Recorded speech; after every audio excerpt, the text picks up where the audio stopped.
Hello my dear students, मैंने board पर DC Pandey का एक चैलेंजिंग प्रॉब्लम लिख रखा है। मैंने क्वेश्चन मेंशन किया है, एक कोई स्क्वायर है जिसके 3 कॉर्नर्स पर स्मॉल एम मास को प्लेस किया गया है। इस पॉइंट ओ पर gravitational potential and gravitational field के बारे में बताना है। जनरली लोग स्टूडेंट्स ये गलती करते हैं, इस पॉइंट पर जब ग्रेविटेशनल पोटेंशियल और फील्ड को साथ निकालना होता है तो वो कॉन्सेप्ट को मिक्स कर देते हैं और प्रॉब्लम को गलत कर देते हैं। इसके बारे में हम लोग पूरी डिस्कशन, पूरी पढ़ाई कर चुके हैं। आज से हमारा टॉपिक स्टार्ट होगा ग्रेविटेशनल पोटेंशियल एनर्जी का, सॉरी ग्रेविटेशनल पोटेंशियल का, और उसी के मिड में मैथ्स लेक्चर के इस क्वेश्चन को सॉल्व करके भी बताऊंगा। इनफैक्ट आप खुद ही सॉल्व कर लोगे जब आप ग्रेविटेशनल पोटेंशियल के बारे में जान जाओगे। तो चलो आज के लेक्चर के लिए हेडिंग लगा लो ग्रेविटेशनल पोटेंशियल।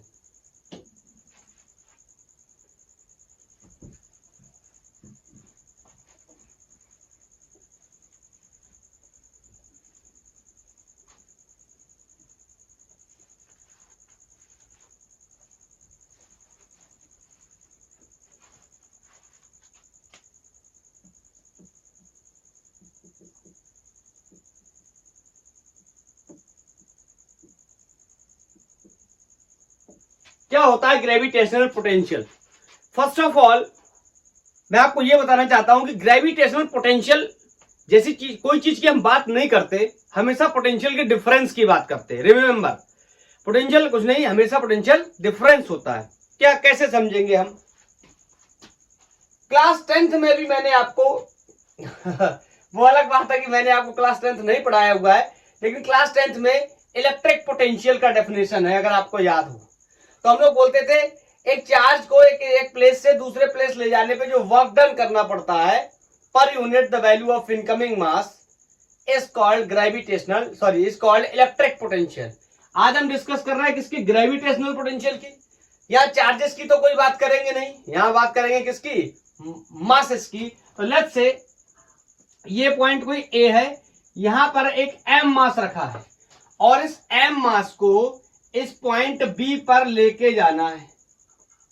ठीक है, तो इस पॉइंट को यहां से यहां तक लेकर जाने के लिए बहुत सारी चीजों के बारे में हमें सोचना है।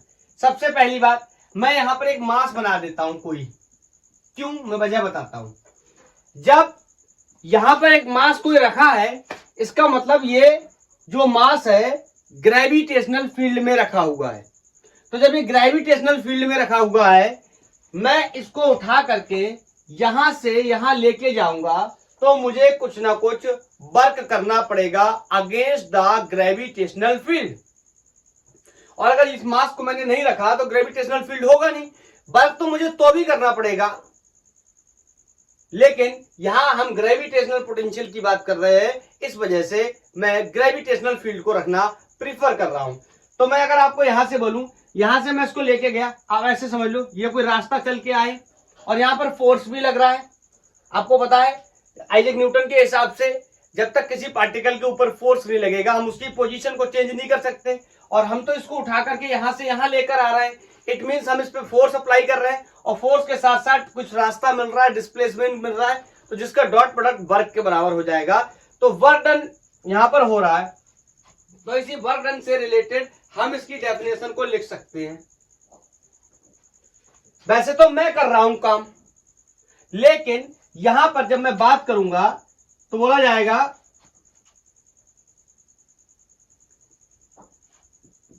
Negative of work done by gravitational force पर यूनिट टेस्ट मास या इनकमिंग मास, जिस मास को मैं लेके आ रहा हूं, क्या कहलाता है? पोटेंशियल डिफरेंस कहलाता है या ग्रेविटेशनल पोटेंशियल कहलाता है। मैं इसको मैथमेटिकल टर्म्स में अगर एक्सप्रेस करूं तो मैं बोल सकता हूं, देखो ये था वर्क डन, ये वर्क डन किसके द्वारा है? मेरे को यहां लेना है किसका? Negative of gravitational force. Per unit मैं ये मास को ही लेकर आ रहा हूं। हाँ, अगर ये टेस्ट मास होता तो एम नॉट लिख देता, will be equal to difference of potential. Is that clear? Not potential, difference of potential always. Delta B को मैं लिख सकता हूं, अगर और भी एक्सपोज करना चाहूं तो कहां से लेके चला हूं, ये इनिशियल पोजीशन है और ये फाइनल पोजीशन है। तो बोलो potential at the point final minus potential at initial point will be equal to work done by gravitational force पर यूनिट इनकमिंग मास, जिस मास को मैं लेकर के आ रहा हूं। ध्यान से सुनना मेरी बात को। मैंने आपको बोला कि मैंने इसको उठा करके यहां रखा, तो आप कहोगे सर वर्क तो आपने किया, फिर आपने यहां पर ग्रेविटेशनल फोर्स का वर्क डन क्यों रख दिया? तो ध्यान से सुनना, मैंने वर्क किया बिकॉज ऑफ, आपको पता है ये मास इस मास को क्या करेगा, अट्रैक्ट करेगा। Masses shows the phenomena of attraction, तो ये इसको अट्रैक्ट करेगा और जैसे जैसे ये इसके पास जाएगा, मैं आपको इसकी मैथमेटिक्स को समझाता हूं, GM upon R square. Clear ये बात? तो जैसे जैसे मैं इसके पास लेके आऊंगा वैसे वैसे ये फोर्स बढ़ता चला जाएगा, और अगर ये फोर्स बढ़ गया तो इस मास में एक्सेलरेशन पैदा हो जाएगा। भैया फोर्स का मतलब है न्यूटन से सेकंड लॉ से, अगर फोर्स पैदा हो गया तो क्या हो जाएगा, फोर्स अगर कांस्टेंट नहीं रहा, वेरिएबल हो गया तो एक्सेलरेशन पैदा हो जाएगा, और मैं ऐसा नहीं चाहता। इस वजह से ये मास इसको अट्रैक्ट कर रहा है, तो मैं इसको पकड़ करके लेके आ रहा हूं ताकि इसका फोर्स बढ़े ना, या ऐसे बोलूं कि इसकी काइनेटिक एनर्जी चेंज ना हो। इस वजह से मैंने वर्क डन किसका ले रखा है, ग्रेविटेशनल फोर्स का, क्योंकि ये सारा काम किस फील्ड के अंदर हो रहा है, ग्रेविटेशनल फील्ड के अंदर हो रहा है। This minus is due to the mathematical calculation. Is that clear? So this is the potential, gravitational potential. ऐसे ही इलेक्ट्रिक पोटेंशियल भी होता था क्लास 10th में, आपको याद हो, या क्लास 12th में आपको देखने को मिलेगा फिर से। क्लियर है? हाँ, इसके बारे में कुछ बातें और कर लेते हैं। जैसे अगर यूनिट वगैरह की बात करें, यूनिट बोलो, वर्क का यूनिट जूल, मास का पर केजी। Is that clear? और कैसी क्वांटिटी होती है, वेरी इंपॉर्टेंट, स्केलर क्वांटिटी। कैसे समझ सकते हैं, ऐसे समझ सकते हैं। वर्क कैसी क्वांटिटी है, स्केलर। मास कैसी क्वांटिटी, स्केलर। तो जब एक स्केलर को दूसरे स्केलर से डिवाइड किया तो रिजल्ट भी क्या आने वाला है, स्केलर। और ये स्केलर क्वांटिटी होने की वजह से जितने भी वेक्टर कैलकुलेशन थे हम उनसे बच जाएंगे। तो सिंपली ध्यान से सुनना, पॉजिटिव मास का पोटेंशियल पॉजिटिव होगा और नेगेटिव मास का पोटेंशियल नेगेटिव होगा। Is that clear? Very simple for us. हाँ, वो अलग बात है, यहां साइन रखने के बाद बदल जाता है, वो क्या होता है अलग चीज है। अगर कोई स्केलर है तो हम उसको सीधे सीधे गणित के नंबरों के जैसा जोड़ कर सकते हैं। जैसे कहीं पर पोटेंशियल की वैल्यू 2, 4, 6, 8 लाइक दिस दे रखी है, और हमें क्या करना है, उसका रिजल्टेंट निकालना है। तो सिंपली हम सबको क्या कर देंगे, ऐड कर देंगे। कोई घट रहा होगा तो घटा देंगे, जुड़ रहा होगा तो जोड़ देंगे। क्या आप मेरी बात को समझ पाए? लेकिन यहां पर एक बात याद रखेंगे, ये जो वर्क है ग्रेविटेशनल फोर्स का है। हाँ, वो अलग बात है। अगर मैं इसको टेक्निकल टर्म्स में ब्रेक करना चाहूं तो जितना फोर्स, मैं कितना फोर्स लगा रहा हूं, मैं उतना ही फोर्स लगा रहा हूं जितने ग्रेविटेशनल फोर्स से ये वाला मास इसको क्या कर रहा है, अट्रैक्ट करने की कोशिश कर रहा है, ताकि इसकी एक्सेलरेशन इसमें पैदा ना हो, इसकी काइनेटिक एनर्जी चेंज ना हो। क्लियर है? चलो, अब कहानी फिर से पैदा होती है या घूम करके आती है उसी स्टोरी पे। हम जो भी पढ़ाई कर रहे हैं, पहले हम बात करते हैं पॉइंट मासेस के लिए, फिर हम बात करते हैं एक्सटेंडेड मासेस के लिए या कॉन्टिन्यूअस मासेस के लिए।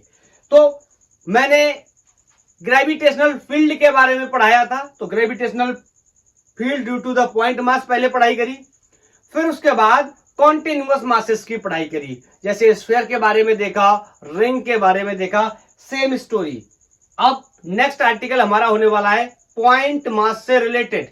तो हम पॉइंट मास से x या r दूरी पे पहले ग्रेविटेशनल पोटेंशियल की वैल्यू कैलकुलेट करेंगे, और नेक्स्ट लेक्चर में हम कॉन्टिन्यूअस मास जैसे रिंग, सॉलिड स्फीयर या फिर हॉलो स्फीयर की वजह से कैलकुलेट करेंगे ग्रेविटेशनल पोटेंशियल। आज के लेक्चर में पॉइंट मास की वजह से कैलकुलेट करेंगे, कुछ प्रॉब्लम्स को सॉल्व करेंगे और टाटा बाय बाय बोल देंगे। तो हेडिंग लगा लो, gravitational potential due to a point mass at the distance r।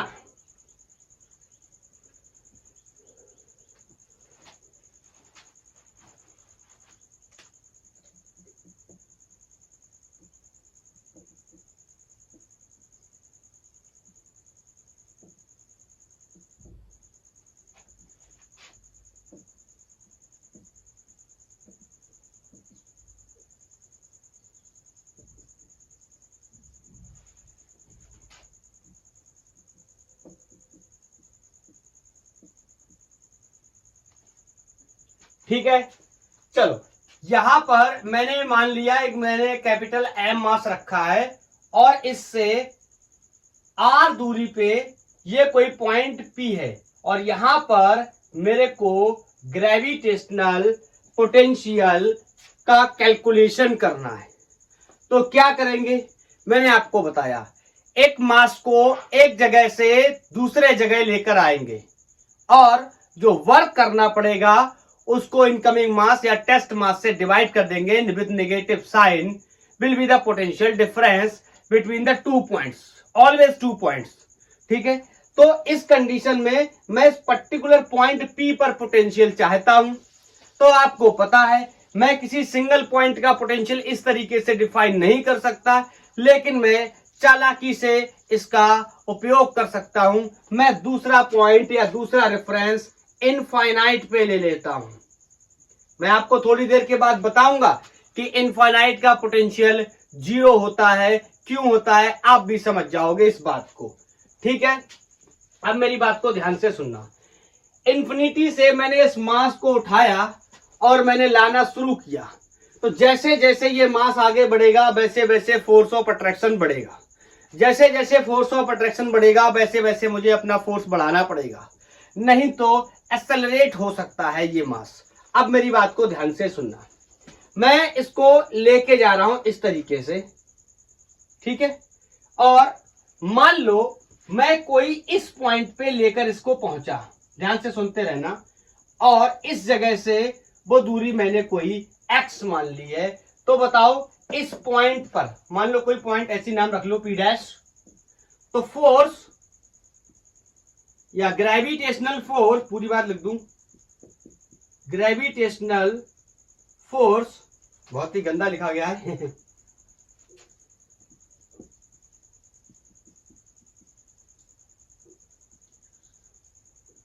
Eight point P dash, या gravitational force when mass m naught is at P dash. तो मैं लिख सकता हूं इसको F is equal to G capital M छोटू m naught upon distance x square. Is that clear? This is the basic expression for the gravitational force, G mm over r square. ठीक है, इस जगह पे x फोर्स x डिस्टेंस ले रखी मैंने, और आपको पता है ये x वेरी कर रहा है, यहां से मैंने अपनी जर्नी को शुरू किया है। तो बताओ ये फोर्स वेरिएबल है कि कांस्टेंट है? क्लियरली विजुअल है कि ये फोर्स कैसा है, वेरिएबल, क्योंकि x डिस्टेंस क्या कर रही है, वेरी कर रही है। तो वेरिएबल फोर्स है, और हमें क्या करना पड़ेगा, इससे वर्क डन कैलकुलेट करना पड़ेगा, और माइनस का साइन लगाएंगे बाद में, और इनकमिंग मास से डिवाइड करेंगे, तभी तो हमें पोटेंशियल का डिफरेंस मिलेगा। किस किस पॉइंट के बीच में, इनफाइनाइट और पॉइंट P के बीच में। तो सबसे पहला काम हमारा वर्क डन निकालने में, यहां से यहां ले जाने में, उसके बाद इससे डिवाइड करके माइनस का साइन लगा देंगे, और हमें पॉइंट मास की वजह से इस पर्टिकुलर पॉइंट P पर जो कि r डिस्टेंस पे है, इसकी वजह से क्या मिल जाएगा, gravitational potential. Is that clear? चलो अब समझते हैं इस बात को कि इसको कैसे सॉल्व करते हैं। थ्रू आउट द मैकेनिक्स हम लोग इसको करते चले आ रहे हैं, कोई खास प्रॉब्लम होनी नहीं चाहिए। हम लोग ऐसे ट्रीट करते कि मान लो मैं इसको dx पाथ आगे लेकर के जाऊंगा और इसमें क्या मान के चलते हैं कि इसमें फोर्स की वैल्यू क्या होने वाली है, सेम होने वाली है या कांस्टेंट होने वाली है इस डिफरेंशियल डिस्टेंस के अंदर। क्लियर? तो मैं लिख सकता हूं dw will be equal to integral of dw। तो dw को क्या लिख सकता हूं, फोर्स इंटू dx। बोलो, dot product of force and displacement. Basically यही क्या होता है, फोर्स। ये क्या होता है, work done by variable force. याद आया जब मैंने आपको वर्क पावर एनर्जी पढ़ाया था, तब मैंने इसके बारे में और डिटेल में बताया था। चलो अब समझते हैं एंगल के बारे में, समझ लेते हैं। जब मैं इसको खोलने जाऊंगा, this will be dw is going to be f dx cos 0। कैसे समझाता हूं, देखो फोर्स, ग्रेविटेशनल फोर्स आगे की तरफ है। बोलो, ये इसको क्या करेगा, अट्रैक्ट करेगा ऑलवेज, एंड डिस्प्लेसमेंट भी आगे की तरफ है। तो ये हो गया फोर्स वेक्टर, ये हो गया displacement vector, both are parallel to each other, it means angle is 0 degree. Is that clear? बोलो, तो मैं यहां पर मेरे को जगह और चाहिए, तो मैं क्या करूं, क्या इधर बता दूं। चलो एक लाइन और लिख दे रहा हूं, dw is equal to f dx। Let me check it is visible और नॉट। Yes it is. तो इसको मैं इधर आगे कैरी कर रहा हूं।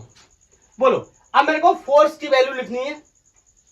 मैं फोर्स की वैल्यू लिखने चला, देखना मैं कुछ बताने की कोशिश कर रहा हूं, ध्यान से सुनना। माइनस जी कैपिटल M छोटू m माने m naught upon distance is x square into dx। यहां पर एक क्वेश्चन उठाया जा सकता है कि आपने इस माइनस साइन का इस्तेमाल कैसे कर लिया। तो मैं आपको ये बता देता हूं, जो रिजल्टेंट डायरेक्शन है ग्रेविटेशनल फोर्स का, वो किधर है, बोलो लेफ्ट साइड है। कोऑर्डिनेट सिस्टम में इसे हम क्या बोलेंगे, नेगेटिव एक्स की तरफ है। तो मैं इस नेगेटिव साइन का इंपैक्ट यहां मेंशन कर दे रहा हूं, बिकॉज फोर्स या resultant force is in negative x direction. Is that clear? बोलो, अब इसमें जो जो कांस्टेंट होगा उसको बाहर निकाल लेते हैं, फिर इंटीग्रेशन के लिए लिमिट्स वगैरह का यूज करेंगे। तो माइनस जी कैपिटल M छोटू m नॉट, ये सब क्या है, कांस्टेंट है। यहां बचा 1 upon x square with dx। बोलो, integration of 1 upon x square with dx। अब मेरे को यहां पर लिमिट्स का भी यूज करना पड़ेगा। आप मेरे को एक जवाब दे दो, मैंने कहां से कहानी शुरू करी है, इनफाइनाइट से। ठीक है, उस दरमियान वर्क डन भी 0 हो जाएगा। कैसे, अभी आपको समझ आ जाएगा जब वर्क डन का एक्सप्रेशन आप देखेंगे। उसके बाद मैं इसको लेके चला आया हूं इस जगह, इस पॉइंट पर, जो कि इस कैपिटल M से कितनी दूरी पे है, कोई R दूरी पे है। तो limit is clear from infinite to R। जिनको नोट करना है नोट कर ले, एसएस लेना है एसएस ले ले, मैं हट जाता हूं। 1 2 3 ओके। अब मैं इस साइड में इसको सॉल्व करके यहां बताने वाला हूं।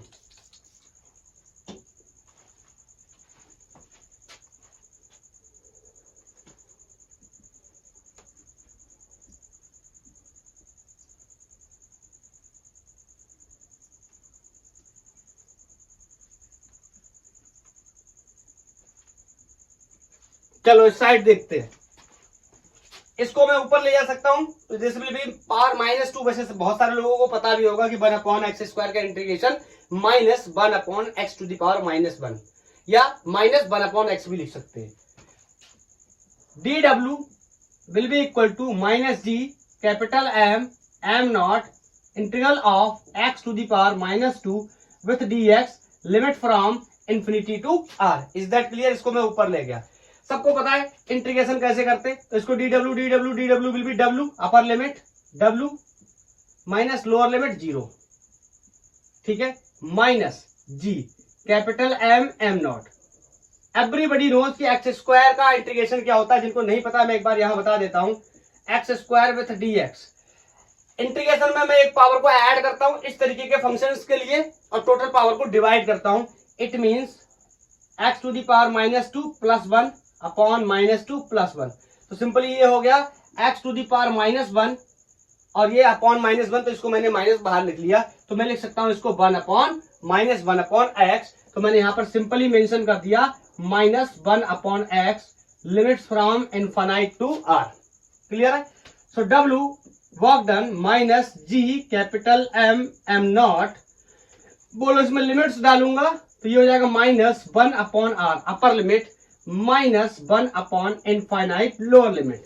Is that clear? तो यहां से मेरे को वर्क का एक्सप्रेशन मिल गया, minus minus is going to be plus g capital M naught upon r square, not r square sorry, capital G M naught upon r। Is that clear guys? This is the work done by the gravitational force, जिस point को हम कहां से लेके आए थे, point mass को infinite से, बोलो कहां तक, r डिस्टेंस तक लेके आए थे इस पॉइंट P पे। ठीक है, लेकिन हमारा काम तो अभी खत्म नहीं हुआ, हमें वक्त तो निकालना नहीं था, हमें कैलकुलेट करना है क्या, पोटेंशियल या potential difference, gravitational potential difference हमें कैलकुलेट करना है। तो ग्रेविटेशनल पोटेंशियल डिफरेंस को कैलकुलेट करने के लिए अभी अभी हमने उसका एक स्टैंडर्ड डेफिनेशन डिसाइड किया था, उसके बारे में डिस्कस कर लेते हैं, हमारा काम हो जाएगा। तो ग्रेविटेशनल पोटेंशियल का definition delta B is equal to minus times of work done by gravitational force पर यूनिट टेस्ट चार्ज, या मैं इसको सॉरी टेस्ट चार्ज नहीं, टेस्ट मास, या मैं इसको इनकमिंग मास के नाम से भी बोलता हूं कि जो मास क्या हो रहा है, लाया जा रहा है, आ रहा है। ठीक है, डेल्टा बी को मैं लिख सकता हूं क्या, potential at the point P final point minus potential at initial, initially कौन था, इनफाइनाइट से शुरू किया था। This is going to be minus का साइन लगाया, work done by gravitational force G capital M naught upon R, this is the value of work done divided by this M naught, cancellation of this M naught. इस M naught को imaginary मान के लाया गया था तो imaginary वो हट भी जाता है और ग्रेविटेशनल पोटेंशियल एट इंफिनिटी 0 हो जाता है। कैसे हम समझ सकते हैं इस बात को, Gm upon R minus Gm upon R, बोलो किसकी वैल्यू है, ग्रेविटेशनल पोटेंशियल की वैल्यू है उस पॉइंट P पर। मैं ये बताना चाह रहा हूं, जो लोग समझते हैं इन्फिनिटी का पोटेंशियल कैसे मैंने 0 बताया, तो बताओ इनवर्सली प्रोपोर्शनल टू R, अगर ये डिस्टेंस बढ़ती चली जाए तो पोटेंशियल क्या होता चला जाएगा, कम, और बढ़ते बढ़ते R टेंड कर जाए इन्फिनिटी की तरफ तो B घटते घटते टेंड कर जाएगा 0 की तरफ। इसी वजह से पोटेंशियल किसका, इन्फिनिटी वाले पॉइंट का हम क्या कंसीडर कर लेते हैं, 0। So remember this expression, this is the potential due to a point mass. मैं आपको एक बात और याद दिलाता हूं, फ्यूचर के लिए जब आप क्लास 12th में आएंगे तो वहां पॉइंट मास के लिए सॉरी पॉइंट चार्ज के लिए पोटेंशियल की वैल्यू पूछी जाएगी। तो G is the constant for the gravitation, यहां पे आ जाएगा K, ये इलेक्ट्रोस्टैटिक्स का कांस्टेंट होगा, यहां मास है, यहां चार्ज आ जाएगा, और ये distance R, KQ upon R will be the potential due to a point charge. ठीक है, चलो अब एक और काम कर लेते हैं, इसका ग्राफ बना लेते हैं जो कि बहुत ही आसान होने वाला है, पोटेंशियल वर्सेस डिस्टेंस ग्राफ। बताओ प्रोपोर्शनलिटी कैसी है, बहुत साफ दिख रहा है कि potential at the point P is inversely proportional to the R। Is that clear? So मैं यहां पर एक ग्राफ बना देता हूं, डिस्टेंस वर्सेस पोटेंशियल ग्राफ। तो ये कुछ इस तरीके से आएगा, जहां पे R क्या होगा, मिनिमम, वहां पर पोटेंशियल क्या होगा, मैक्सिमम। तो मैंने मान लिया R मिनिमम सबसे, या तो 0 हो जा रहा है, सबसे कम मिनिमम R यहां ले सकते हैं, तो यहां पोटेंशियल की वैल्यू क्या है, मैक्सिमम। उसके बाद जैसे जैसे R बढ़ेगा वैसे वैसे पोटेंशियल क्या करेगा, घटेगा। तो ये घटता हुआ भी दिखाई दे रहा है, और एक्चुअल में R कभी इन्फिनिटी होगा नहीं तो पोटेंशियल कभी 0 होगा नहीं। इस वजह से ये ग्राफ इस नीचे वाली लाइन को या एक्स एक्सिस को कभी भी टच नहीं करेगा। Is that clear? कुछ चीजें हमें कॉन्सेप्ट के साथ साथ रियलिटी पे भी फोकस करना चाहिए। इन्फिनिटी क्या होता है, हमेशा ये एक रिलेटिव टर्म है, किसी ना किसी के कंपेयर में बात करते हैं। किसी के कंपेयर में 1 मीटर का डिस्टेंस भी इंफिनिटी हो सकता है और 10 किलोमीटर भी इंफिनिटी नहीं हो सकता। तो ये डिपेंड करता है कि रेफरेंस क्या है, हम किसके अकॉर्डिंग बात कर रहे हैं। ठीक है, जो बात मैंने बोली है शायद आप इस पे एनालिसिस करेंगे तो आपको समझ आ जाएगा मैंने क्या बोला है, क्यों इंफिनिटी है 1 मीटर या 1 किलोमीटर और क्यों नहीं हो सकता। तो दोनों ही केसेस अलग अलग है। चलो, हमने जो क्वेश्चन लिया था डीसी पांडे का, अब उसी क्वेश्चन से शुरुआत करते हैं क्वेश्चन की। अब मैं इसकी लैंग्वेज नहीं लिख रहा, मैं सिर्फ यहां इसको पिक्चराइज कर दे रहा हूं। मेरे पास एक स्क्वायर है और इस स्क्वायर का साइड लेंथ ए है।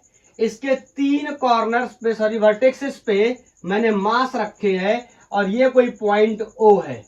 इस ओ पॉइंट पे मेरे को 2 चीजें बतानी है, gravitational potential and gravitational field. First of all हमें दोनों के बीच में डिफरेंस समझना होगा। अभी मेरे से कोई ये क्वेश्चन मत कर लेना कि ग्रेविटेशनल फील्ड क्या है। लेक्चर बने हुए आप चेक कर सकते हैं, जाके पढ़ाई कर सकते हैं। Gravitational field due to a point mass and gravitational field due to the continuous masses, जिसमें रिंग, स्फीयर, डिस्क, आपको बहुत सारी चीजें मिल जाएंगी। ठीक है, इन दोनों में बेसिक डिफरेंस अगर समझे तो पोटेंशियल एक स्केलर क्वांटिटी है और ग्रेविटेशनल फील्ड एक वेक्टर क्वांटिटी है। तो पहले मैं पोटेंशियल का ही कैलकुलेशन करने जा रहा हूं। स्केलर क्वांटिटी है इसलिए इसका पोटेंशियल कैलकुलेट करना मेरे लिए बहुत आसान है। पूछो क्यों? इस पॉइंट पर इस वाले मास की वजह से, इस वाले मास की वजह से, इस वाले मास की वजह से पोटेंशियल बन रहा होगा। मैं तीनों का लिख दे रहा हूं, जोड़ के मेरा काम हो जाएगा। बोलो, क्योंकि पोटेंशियल कैसी क्वांटिटी? स्केलर, तो मुझे एंगल, डायरेक्शन और ये सब देखने की रिक्वायरमेंट नहीं है। तो मैं आपसे कह सकता हूं net potential at centre is going to be B1 plus B2 plus B3, तीनों मासेस की वजह से। और इंपॉर्टेंटली अगर मैं मान लो यहाँ पे B1 B2 ना लिखे ABC कर दे रहा हूं, मैं मार्किंग कर दे रहा हूं ताकि आप समझ पाए मैं क्या बताने की कोशिश कर रहा हूं। मान लो ये A पॉइंट है, ये B पॉइंट है और ये C पॉइंट है। Is that clear? चलो, A की वजह से माइनस GM, देखो ये छोटे एम और बड़े एम से परेशान मत होना, एम मैंने एक ही ले रखा है, मेरा छोटा बड़ा हो जाता है बहुत ही वाहियात राइटिंग होने की वजह से। GM माइनस GM अपॉन क्या होता था? R क्या होता था? डिस्टेंस। कहां से? पॉइंट मास से फाइंडिंग पॉइंट तक की डिस्टेंस। तो बताओ, ये A है पॉइंट मास और इससे फाइंडिंग पॉइंट की डिस्टेंस कितनी है? Small a eight the point O पे मेरे को कैलकुलेट करना है। Find gravitational potential and gravitational field eight point O। मैं इस सवाल को पूरा इसलिए नहीं लिखा क्योंकि मैं पहले भी होप कर चुका हूं इस क्वेश्चन को। चलो, तो यहां पर A हो गया। अब इसकी वजह से पॉइंट B की वजह से माइनस GM अपॉन डिस्टेंस। बोलो, इसकी वजह से ये डिस्टेंस कितनी हो जाएगी? बहुत ही आसान है, ये A है, ये A है, तो ये क्या हो गया? डायगोनल। ये तो सबको पता ही होगा। इसको मैं क्या लिख सकता हूं? A√2। इसमें तो कोई शक शोभा होनी नहीं चाहिए। तो ये लिख सकता हूं मैं क्या? A√2। बोलो, बचा कौन सा? ये वाला मास। इसकी वजह से माइनस GM डिस्टेंस। बोलो, ये कौन? A। Is that clear? तो B एट O, यहां पर मैं माइनस GM अपॉन A को अगर कॉमन ले लूं तो यहां पर 1 बचता है और यहां पर प्लस का 1/√2 बचता है और यहां पर भी प्लस का 1 बचता है। माइनस मैंने कॉमन ले रखा है तो 1 और 1 कितने हो गए? 2। तो यहां पर पोटेंशियल एट O इस पॉइंट पर आंसर आ रहा है finally GM upon A 2 plus 1 upon √2 is the answer for this question. Is that clear? तो कितना आसान था हमारे लिए पोटेंशियल का कैलकुलेशन करना। ये ग्रेविटेशनल फील्ड से तो हमेशा आसान होगा क्योंकि ग्रेविटेशनल फील्ड एक वेक्टर क्वांटिटी है, तो वहां पे हमें वेक्टर्स के कॉन्सेप्ट को भी समझना पड़ेगा। Is that clear? तो दिस इज द वैल्यू। बोलो, आप भी आसानी से सॉल्व कर सकते थे।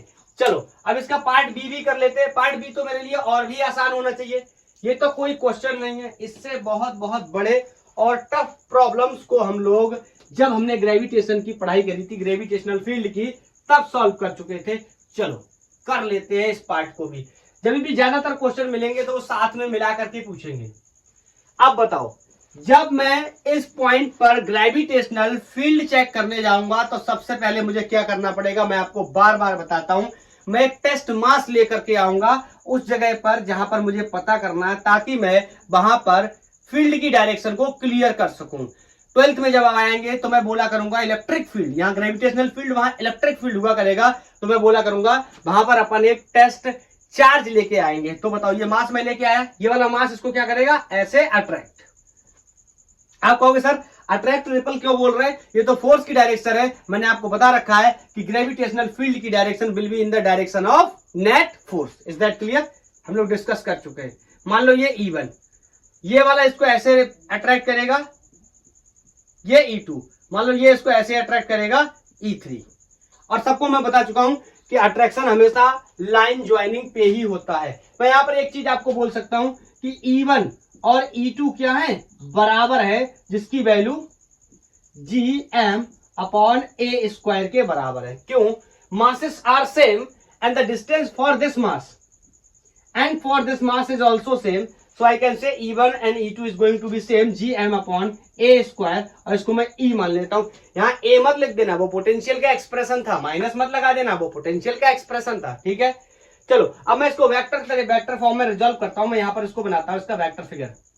ये वेक्टर डायग्राम मैंने बनाया, ये एक वेक्टर E है, ये दूसरा एक वेक्टर E है, और ये एक तीसरा वेक्टर मैंने कोई E3 मान के रखा है।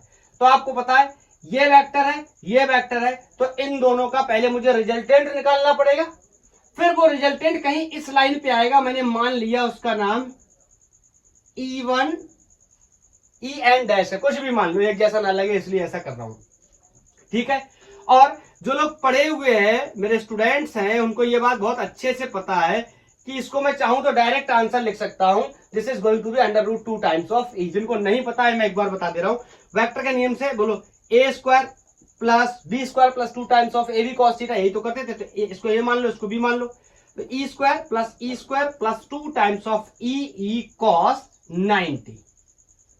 cos थीटा क्या होता था, always angle between two vectors. मैंने कौन कौन से ले रखे हैं वेक्टर, ये वाला और ये वाला, इनके बीच में एंगल कितना है 90, तो ये वैल्यू कितनी होने वाली 0। तो बोलो ये क्या होगा, e स्क्वायर कितना हो गया 2 स्क्वायर, जब इसका स्क्वायर रूट लूंगा तो यहां से En डैश की वैल्यू √2e, या इसी को मैं √2 और e की वैल्यू को एक्सपोज कर दूं तो gm अपॉन a स्क्वायर लिख सकता हूं। क्या ये फाइनल आंसर है? Of course not.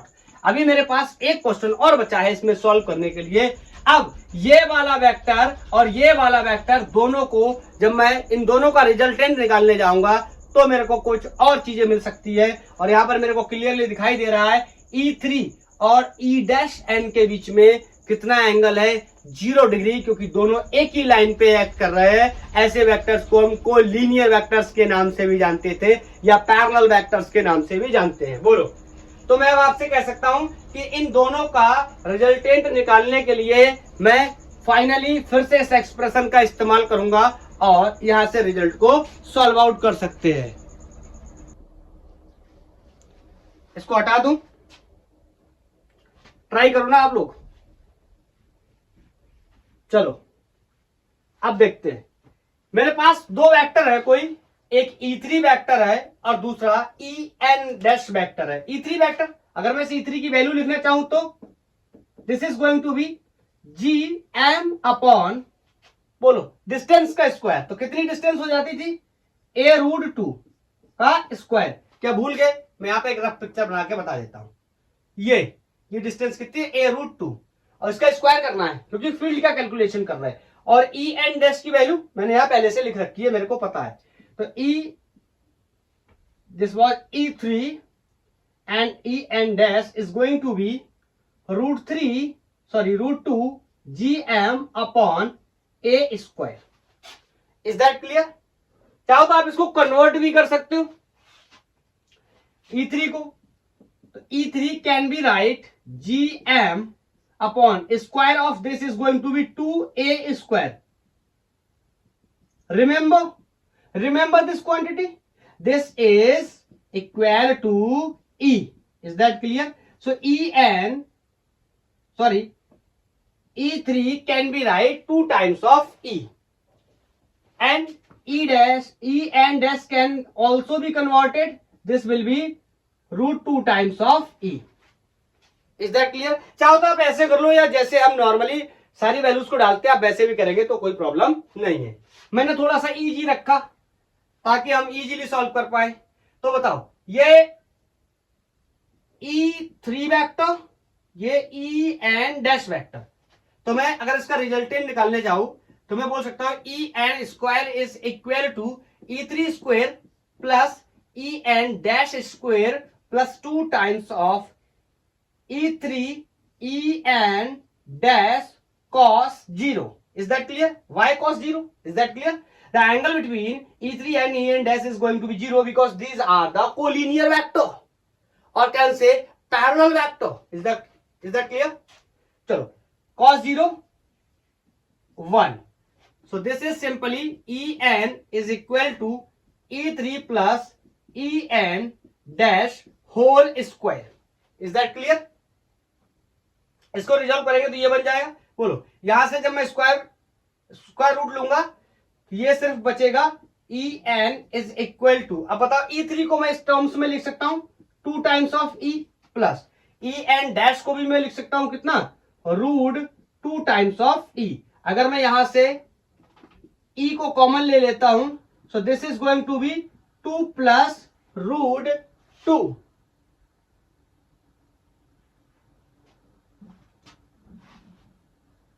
एक second. E3 GM upon A root 2 square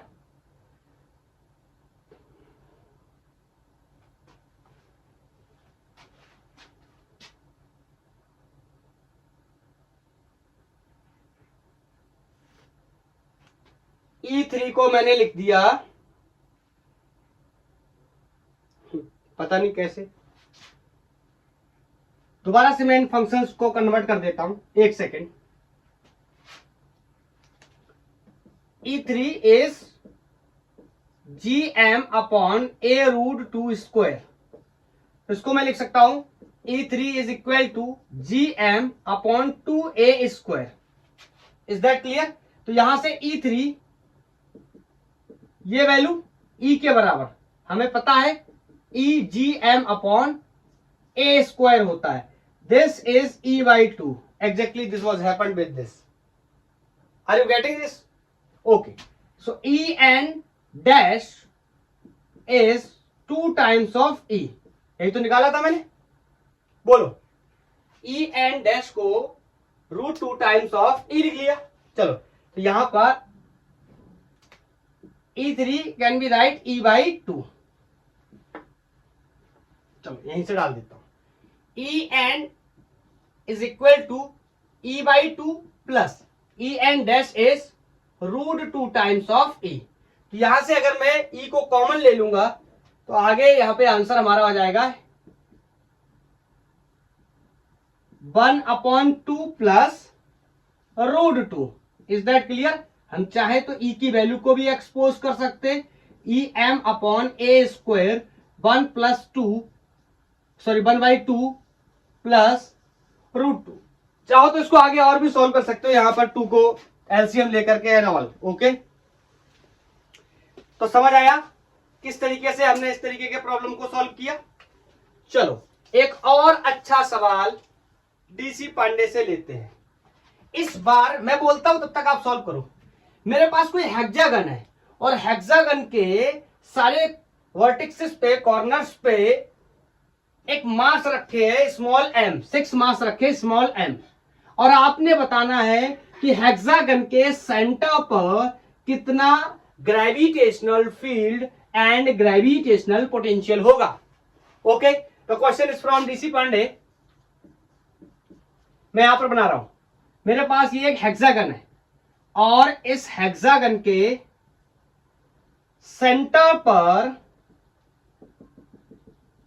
पहले तो मैं सारे वर्टिक्सेस पे स्मॉल m मास रख देता हूं, और ये बात मेरे को किसी को बताने की जरूरत नहीं है कि अगर हेक्सागन का लेंथ l है तो यहां से यहां तक की डिस्टेंस को भी l कहते हैं। सबको पता है यहां से यहां तक डिस्टेंस को क्या बोलते हैं, इसके बराबर होता है, a l कुछ भी है। ओके चलो ये पॉइंट ओ है। अब question is find gravitational potential and gravitational field at O या सेंटर ऑफ हेक्सागन। चलो एक एक करके बात करते हैं।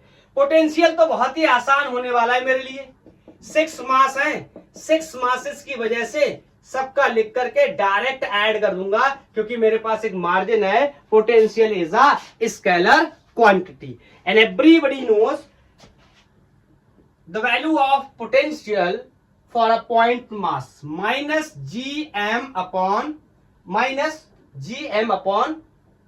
r. R was the distance from the point mass to the finding point. The distance from the point mass to the finding point in this case is same. In this case is same from each mass. Is that clear? So I can say this is going to be L और A, जो भी आपने मानना मान लो।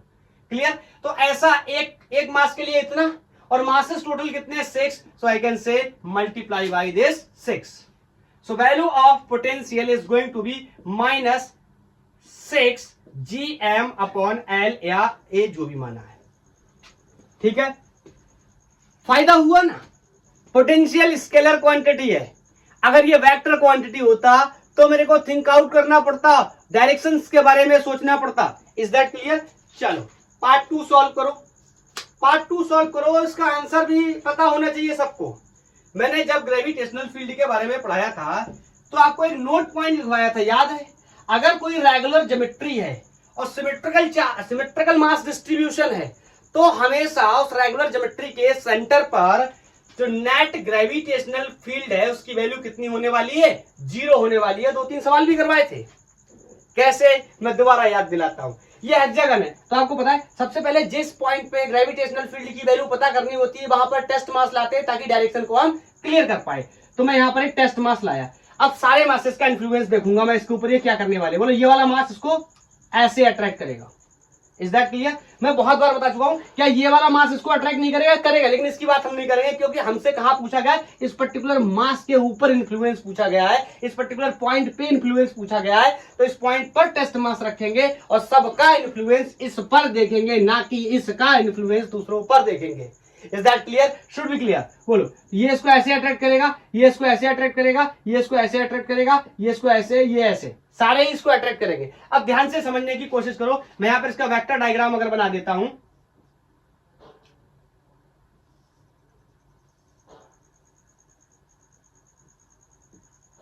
ठीक है, आपको पता है ये ई है, ये भी ई है, ये भी ई है, ये ई है, ये ई है, ये ई है। क्यों है?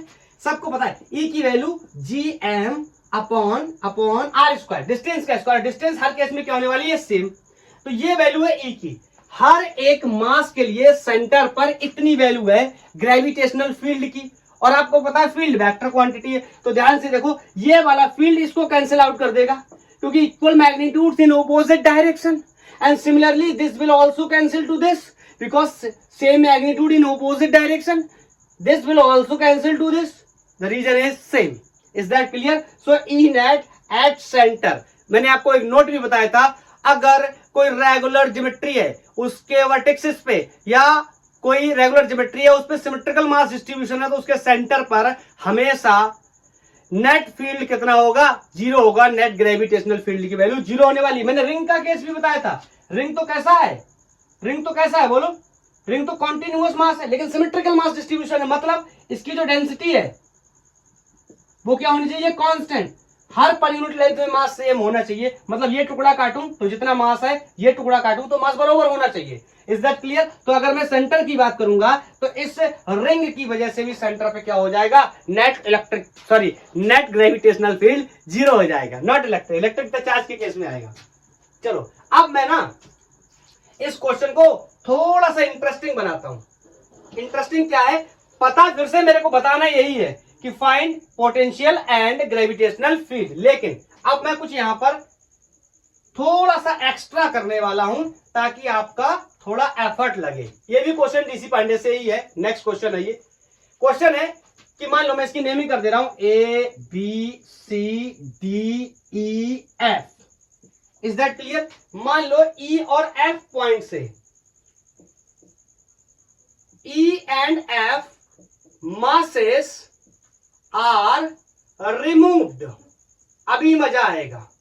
देन फिर से calculate this thing, gravitational potential and gravitational field at this point O या सेंटर पे। क्लियर है। मगर मैंने क्या किया है, इस बार इस पिक्चर को मुझे दोबारा कंस्ट्रक्ट करना पड़ेगा। मैंने क्या कर दिया, मैंने ये मास और ये मास मैंने पिक्चर से हटा दिया। अब मासेस टोटल कितने बचे, कितने मासेस बचे बोलो, 4 मासेस बचे। Is that clear. तो सबसे पहले तो 4 मासेस की वजह से ग्रेविटेशनल पोटेंशियल लिख देता हूं, ये तो बहुत ही आसान होने वाला है। बोलो, एक सिंगल मास की वजह से minus G M upon distance तो सेम रहने वाली है, मान लो एल, ठीक है। और कितने मासेस बचे, 4, तो इसको सिंपली क्या कर दूंगा, multiply by 4। So this is the answer for the gravitational potential. क्या फील्ड फिर से 0 होगा, of course not. Symmetrical distribution नहीं है मासेस का, क्यों, क्योंकि इस कॉर्नर से या इस वर्टेक्सिस से और इस वर्टेक्सिस से मास क्या हो गए, गायब हो गए। मैंने आपको फील्ड में भी ऐसे बहुत सारे क्वेश्चंस कराए, ग्रेविटेशनल फील्ड का लेक्चर जहां पर मैंने बताया। चलो चेक करते, फाइनली इसका आंसर करके फटाफट आगे बढ़ लेते, क्योंकि ये क्वेश्चन मान लो दूसरी बार हो रहा है। मैंने जो मासेस हटा दिए उनको हटा करके बाकी सबको रख लेता हूं, 1 2 3 4, ये 4 मासेस मैंने रख लिए। तो बताओ, अगर मैं इसका इस तरीके से कंस्ट्रक्शन बनाऊं तो बताओ, यहां पर भी बताने की कोशिश करता हूं। बोलो, ये वाला मास से जो फील्ड बनेगा, फिर से वही पुरानी कहानी, सेंटर पे मैं एम लाऊंगा, एम नॉट लाऊंगा, ये इसको ऐसे अट्रैक्ट करेगा, ये इसको ऐसे अट्रैक्ट करेगा और ये इसको ऐसे अट्रैक्ट करेगा। तो बोलो, ये वाला और ये वाला एक दूसरे को फिर से क्या कर देंगे, कैंसिल आउट। और इस वाले को कैंसिल आउट करने के लिए यहां पर कोई नहीं, एक चीज और होनी चाहिए, ये वाला इसको ऐसे अट्रैक्ट करेगा। Is that clear. इसको कैंसिल करने के लिए यहां पर कोई मास से फील्ड नहीं बन रहा है, क्योंकि मास को रिमूव कर दिया गया है। ऐसे सिमिलरली इसको भी हम इसको भी कैंसिल नहीं कर सकते, क्योंकि यहां पर जो मास इसको कैंसिल कर सकता था वो हटा दिया गया। लेकिन इसकी इस वाले मास की वजह से और इस वाले मास की वजह से जो फील्ड बनेंगे वो एक दूसरे को क्या कर देंगे, cancel out. Is that clear. चलो, तो यहां पर मैंने वहीं पे बता ही दिया। अब मेरे पास कौन बचा, एक ये और एक ये। तो इस तरीके से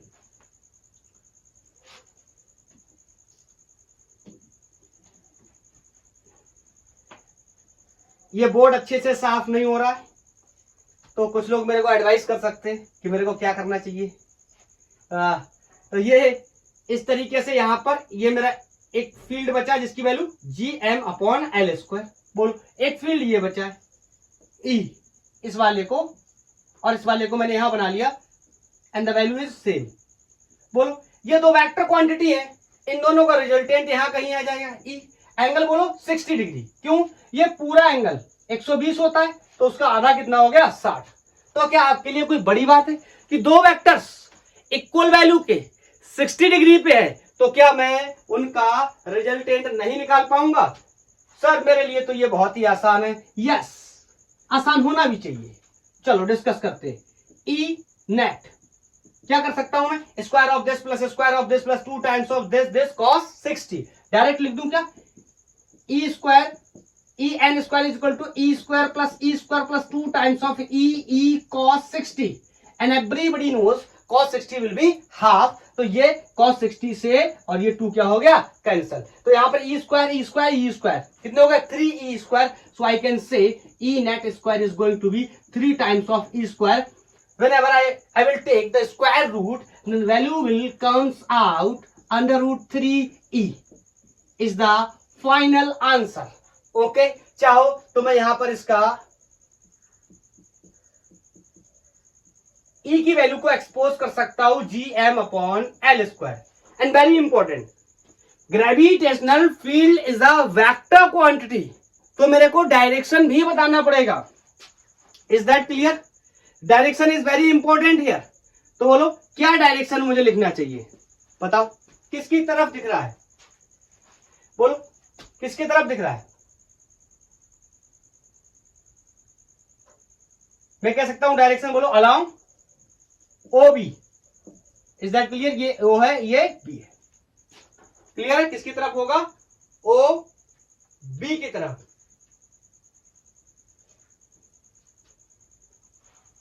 ठीक है, बोलो मजा आया? सॉल्व हुआ ये क्वेश्चन? चलो एक क्वेश्चन मेरे को और अच्छा समझ आता है, ये नीट 2013 में एक आया हुआ प्रॉब्लम है, इसमें थोड़ी सी मैथमेटिक्स उन्होंने ज्यादा पूछ ली, जो कि बायोलॉजी के स्टूडेंट्स के लिए मे भी थोड़ी सी ज्यादा हो सकती है। अगर आपको ज्योमेट्रिकल प्रोग्रेशन के बारे में पता है तो आप ये सवाल सॉल्व कर पाएंगे, और अगर आपको नहीं पता है तो भी आप ये सवाल सॉल्व कर पाएंगे, बशर्ते मेरे बताने के बाद। Is that clear? चलो NEET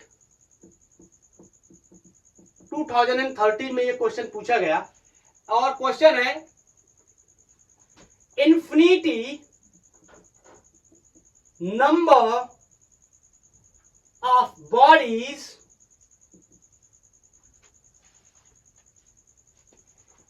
each of mass 2 kg are situated पता नहीं क्या लिख दिया, स्पेलिंग होगा, सिचुएटेड लिख लेना।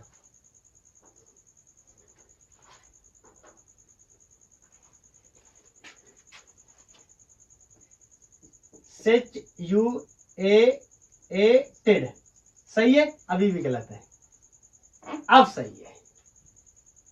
ठीक है, नहीं पहले ही सही था। चलो कहां पे रखें, ध्यान से सुनना, यहीं से क्वेश्चन अच्छा फ्रेम होता है। On a distance, sorry, on X axis at distance, ध्यान से सुनना, 1 metre, 2 metre, 4 metre, 8 metre etcetera. ठीक है, लाइक दिस, इसकी तरह मैं रखते ही चले जाता हूं, कहां तक? इनफाइनाइट तक। तो मैं यहां एक वर्ड यूज कर दे रहा हूं, रिस्पेक्टिवली। ऐसा होता ही चला जा रहा है। ठीक है, पहला मास 2 kg का 1 मीटर पे, दूसरा मास 2 kg का 2 मीटर पे, तीसरा मास 2 kg का 4 मीटर पे, चौथा मास 2 kg का 8 पे, ऐसे ही मैं रखते ही चला जा रहा हूं इन्फिनिटी मासेस तक। Is that clear? बोलो फ्रॉम ओरिजिन। ठीक है, अब बताओ क्या करना होगा? बोलो ग्रेविटेशनल पोटेंशियल कैलकुलेट करना है। Gravitational potential due to this system at origin। करोगे ट्राई? एक बार कर लो, फिर मैं बताता हूं। मैं 4 ऑप्शंस दे देता हूं क्योंकि नीट में आया हुआ है, तो ये ऑब्जेक्टिव में है। 4/3g, एक सेकंड वेट कर लेंगे। क्या विजिबल है? थोड़ा सा कर लेंगे कोऑपरेट, लाइट का थोड़ा सा इशू है। मैंने पहला ऑप्शन दिया -4/3 कैपिटल जी, मैंने दूसरा ऑप्शन दिया -4 कैपिटल जी, मैंने तीसरा ऑप्शन दिया -g, और मैंने चौथा ऑप्शन दिया -8/3 G. Is that clear? Question को आप नोट कर लो। मैं यहाँ पे आपको बताता हूं, इस साइड से थोड़ा सा मेरा जो शैडो है वो भी कम हो जाएगा। चलो मेरे को पोटेंशियल ओरिजिन पे कैलकुलेट करना है, तो बताओ V एट ओरिजिन, तो मैं लिख सकता हूं क्या? जनरल एक्सप्रेशन होता है Gm/r। ठीक, लेकिन ये 1 है, ये 2 है, ये 4 है, ये 8 है, तो मैं ऐसा कर लेता हूं, हाँ सबकी वजह से लिखना पड़ेगा ऐसे ही, तो मैं यहां से Gm को सबसे कॉमन ले लेता हूं, -Gm को, तो यहां क्या बचा? 1/1, दूसरा क्या बचेगा? 1/2, तीसरा क्या बचेगा? 1/3, चौथा क्या बचेगा? 3 कहां से आ गया? 3 तो क्वेश्चन में ही नहीं है। 1/2, 1/4 plus 1/8 plus dash dash dash. अगर आप, मैं इसको 1 को हटा दे रहा हूं, यहां पर ध्यान से देखने की कोशिश करेंगे, तो ये 1, 1/2, 1/4, 1/8, ये एक ज्योमेट्रिकल प्रोग्रेशन जैसा फंक्शन बन रहा है। मैथमेटिक्स में इसको ज्योमेट्रिकल प्रोग्रेशन या जीपी के नाम से जानते हैं। तो इसको कैसे सॉल्व करते हैं मैं आपको बता देता हूं। यहां पर मैं ऊपर इसका फंक्शन बताता हूं इसको कैसे सॉल्व करते हैं। तो इसका जो फंक्शन होता है सॉल्व करने का एस इंफिनिटी तक होता है, ये a अपॉन 1 माइनस आर। इसको सॉल्व इस तरीके से कर सकते हैं, मतलब मैं इसको सिंपली यहां पर आगे सॉल्व करके v naught is equal to minus G M, और यहां मैं लिख सकता हूं a अपॉन 1 माइनस आर। हाँ, इंपॉर्टेंट चीज ये है कि a क्या है और r क्या है, इसके बारे में मैं आपको बता देता हूं। a is the first term, जो ज्योमेट्रिकल प्रोग्रेशन शुरू हुआ है उसका फर्स्ट टर्म है, लाइट आ गई, उसका फर्स्ट टर्म क्या है a, और r के बारे में भी बता देता हूं। यहां पर मैं r के बारे में लिख देता हूं। r को मैं इस तरीके से लिख सकता हूं, next term upon previous term.